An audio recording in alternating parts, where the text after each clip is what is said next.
Mesdames, Messieurs, bonsoir et bienvenue dans votre rendez-vous d'information sur CamNews 24 TV, le grand format de l'actualité qui vous propose un panorama complet des titres qui font l'actualité aujourd'hui.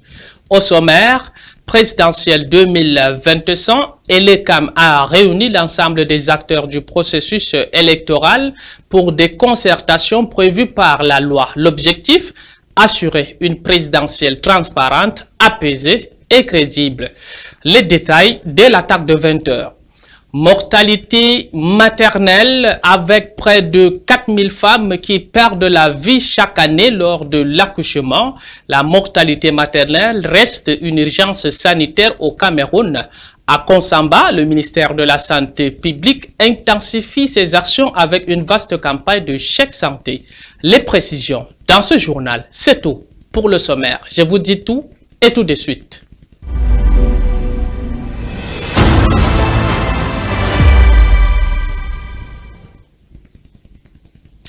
Mesdames, Messieurs, une fois de plus, merci de nous préférer pour vous informer en direct de Garoua sur CamNews 24 Télévision. Élection présidentielle 2025, ELECAM engage le dialogue avec les acteurs du processus. Jeudi dernier, au Palais des Congrès à Yaoundé, a eu lieu des concertations prévues par la loi avec l'ensemble des acteurs du processus électoral, dans l'objectif de garantir une présidentielle transparente et apaisée. Le récit de Franck Evina. Divers profils et des aspirations différentes. Mais à la veille de ce rendez-vous décisif pour la nation qu'est la présidentielle du 12 octobre 2025, chacun est appelé à mettre du sien dans le chantier commun de la construction d'un processus électoral crédible et inclusif.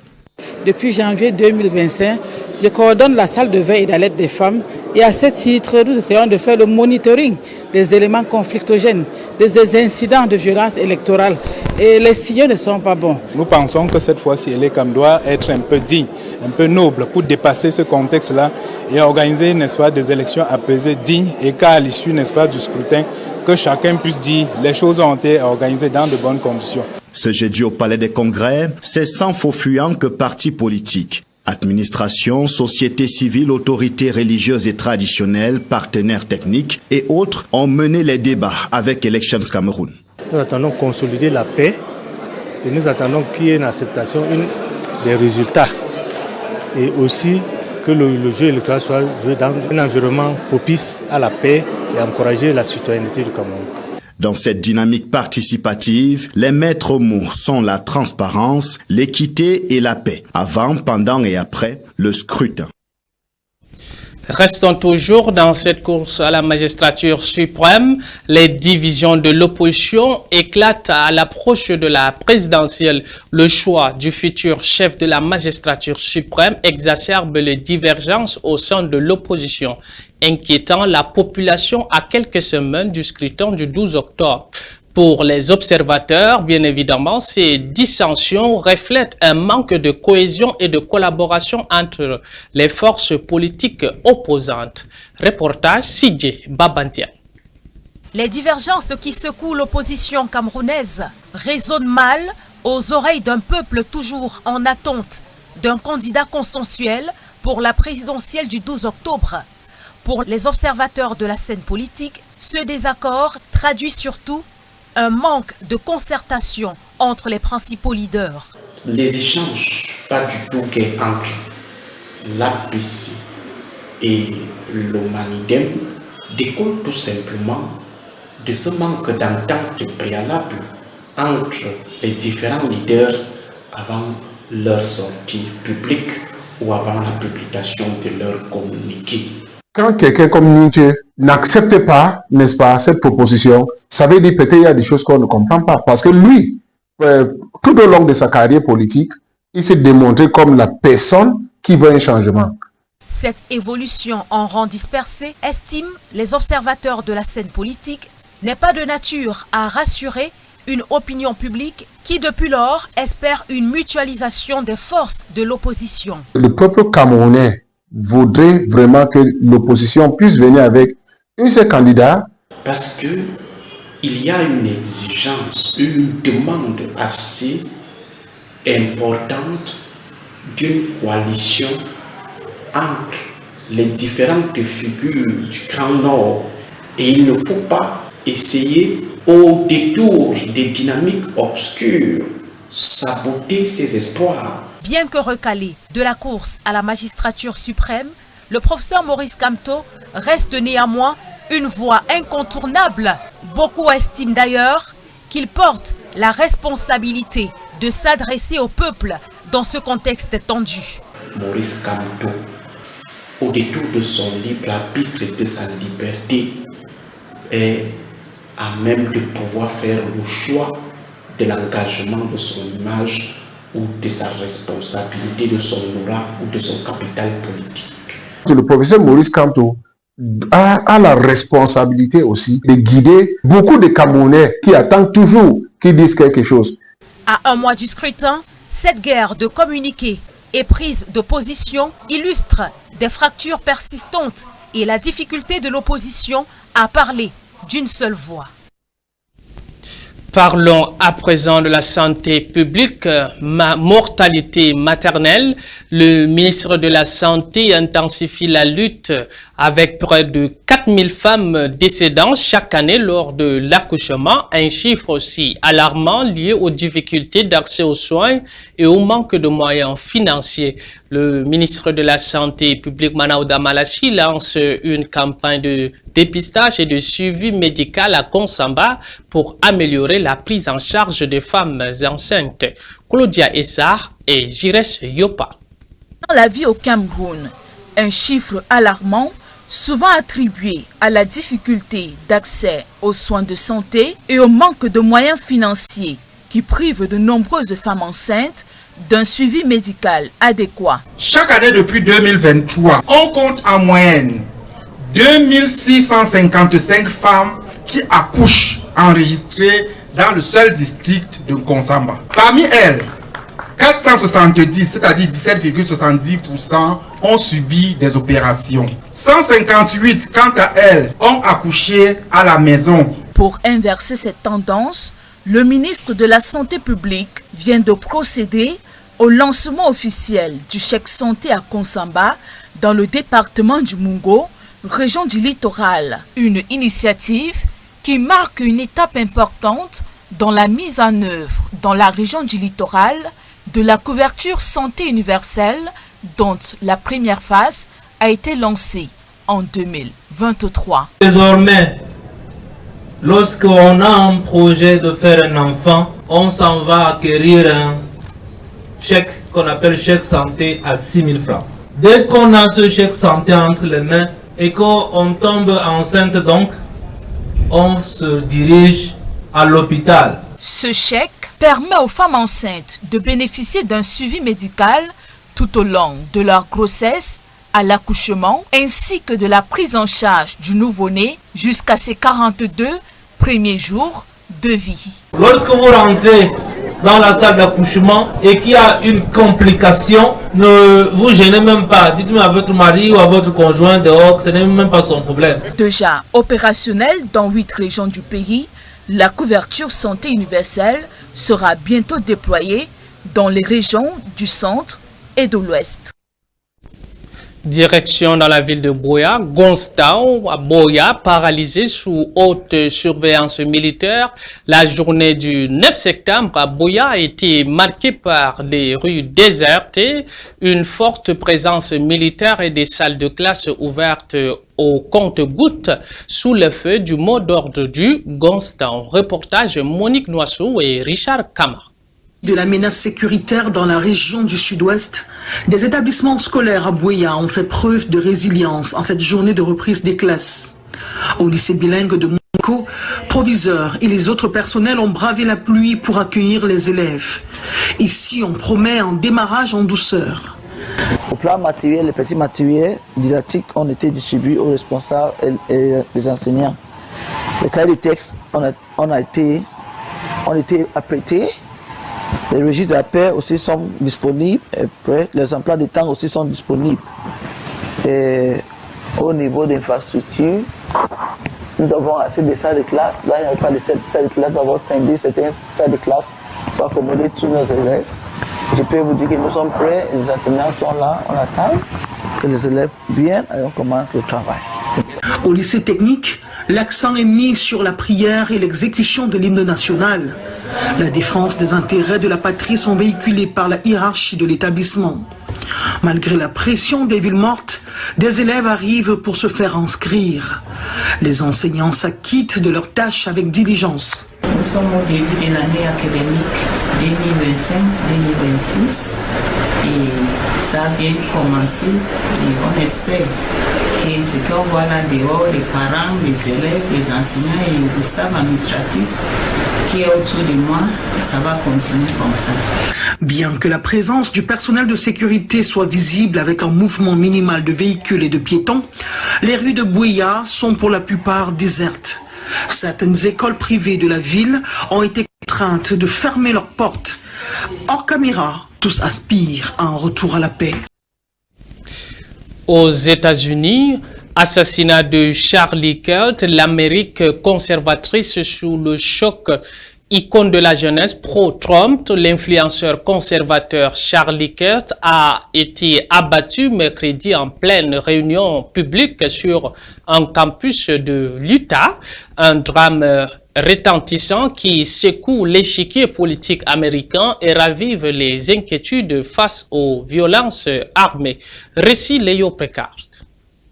Charlie Kirk est assis sur scène, micro en main, à droite de l'image, lorsque soudain, un tir siffle dans l'air et touche au niveau du cou l'influenceur américain qui s'effondre sur sa chaise.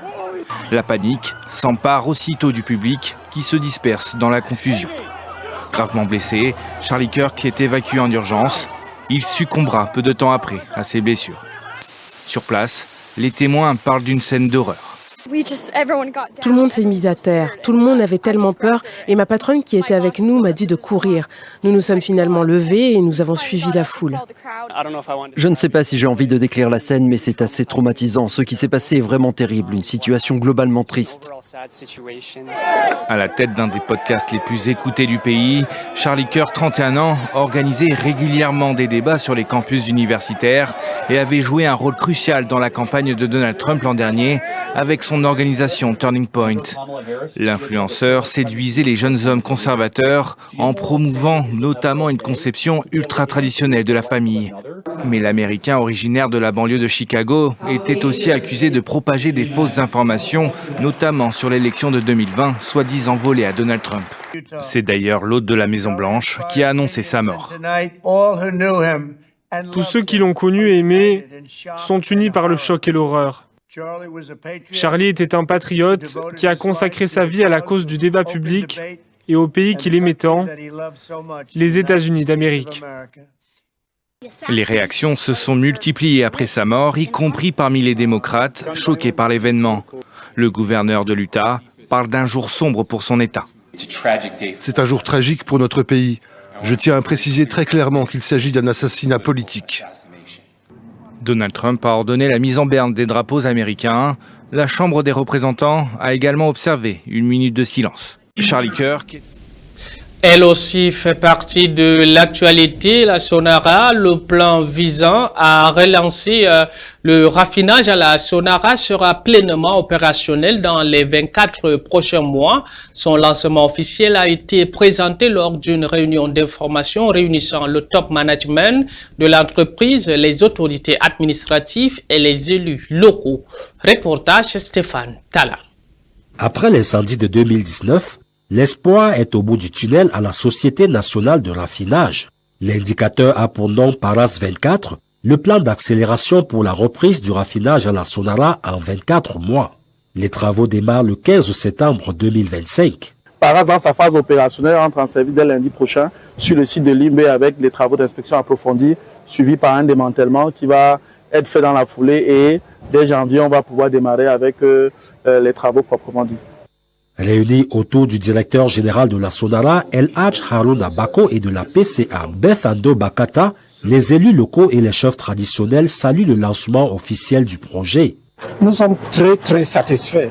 On va accompagner le directeur général de Sonara et Sonara continue à rester à Limbé pour tout le Cameroun. C'est ça que nous cherchons depuis longtemps et nous sommes contents. Nous tous sommes derrière Sonara pour que Sonara réussisse. Dès décembre 2027, la raffinerie sera remise en service avec sa capacité de production de 3,5 millions de tonnes par an, comme c'était le cas avant le sinistre. Paras 24 marque la première phase du programme de restructuration et de reconstruction de la Sonara qui se poursuit. Puisque c'est la période indiquée, mesdames, messieurs, marquons une pause pour parler aussi de la politique dans ce journal.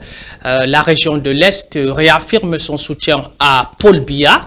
À un mois du scrutin du 12 octobre, les chefs traditionnels de l'Est Cameroun ont scellé leur pacte avec le pouvoir en déposant une offrande symbolique, geste fort de fidélité et de soutien au président Paul Biya. Les précisions dans cet élément que nous proposent Rodrigue Etongi et Constant Kamga. Poignée des mains prolongées accompagnée de plaidoyers, parfois pour le développement local, mais souvent pour le soutien à la candidature de Paul Biya. La ferveur est, pour ainsi le dire, palpable. Les chefs traditionnels de la région de l'Est venus en quasi-pèlerinage pour un seul objectif, réaffirmer à leur tour leur soutien total et inconditionnel à Paul Biya à l'approche de la présidentielle du 12 octobre prochain. L'Est a toujours été un bastion du RDPC. Oui, nos parents, nos grands-parents nous ont montré le chemin. Et nous sommes des héritiers, des successeurs au niveau de la tradition. Et nous voulons être en accord avec nos ancêtres et le bon Dieu. C'est une allégeance marquée par un geste symbolique devant Ferdinand Ngongo, secrétaire général de la présidence de la République. Agissant au nom de Paul Biya, les représentants des peuples Maka, Baya et autres Bikele, Bouans, Kako, Badjoué, Zimé ou Vonvon, venus des 4 départements de la région de l'Est, offrent une sculpture de gorille, un animal qui, dans leur culture, incarne la puissance et la protection. Un message fort qui fait écho à une figure, celle de l'homme-lion, appelé à protéger sa famille. Mes sens, c'est les belles, pures, où nous avons pu graver un gui. Un gui chez nous, c'est le gorille. Vêtus de peau de panthère, canne de commandement à la main, ils apparaissent satisfaits devant Ferdinand Ngongo, qui remercie sans relâche leur majesté. Cette audience s'inscrit dans un ballet, une série bien rodée. La salle B324 du secrétariat général de la présidence de la République est devenue le sanctuaire où auront défilé les chefs de toutes les aires culturelles et régions du pays, lancés dans un appel à la paix, avant, pendant et après le scrutin du 12 octobre. Un rôle que des commentateurs locaux attribuent à cet illustre mendiant de la paix.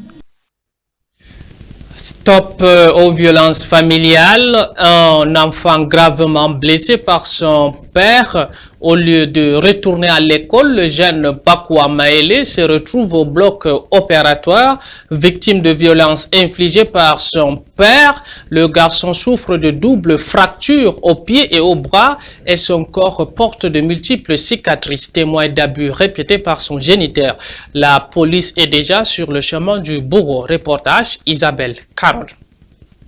Il ne reprendra pas le chemin de l'école, mais prendra plutôt Ujamon, la direction du bloc opératoire.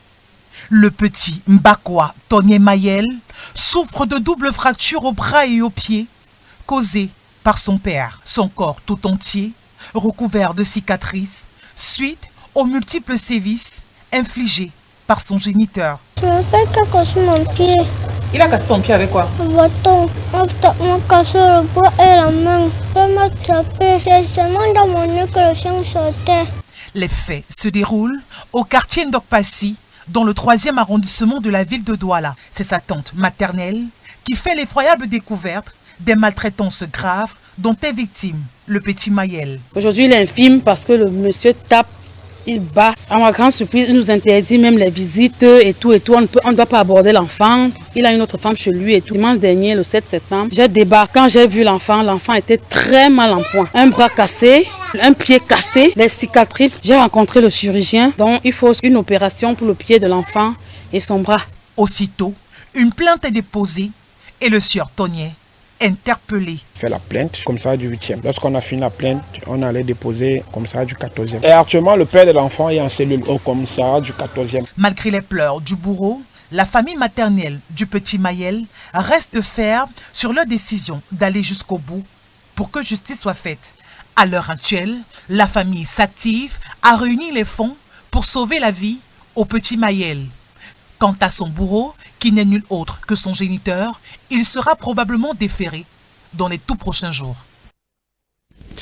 À toi, ma soeur, arrête de danser sur TikTok toute la journée, même en portant un panier de maïs sur la tête. Tu pourrais te faire de l'argent et apprendre la vraie vie.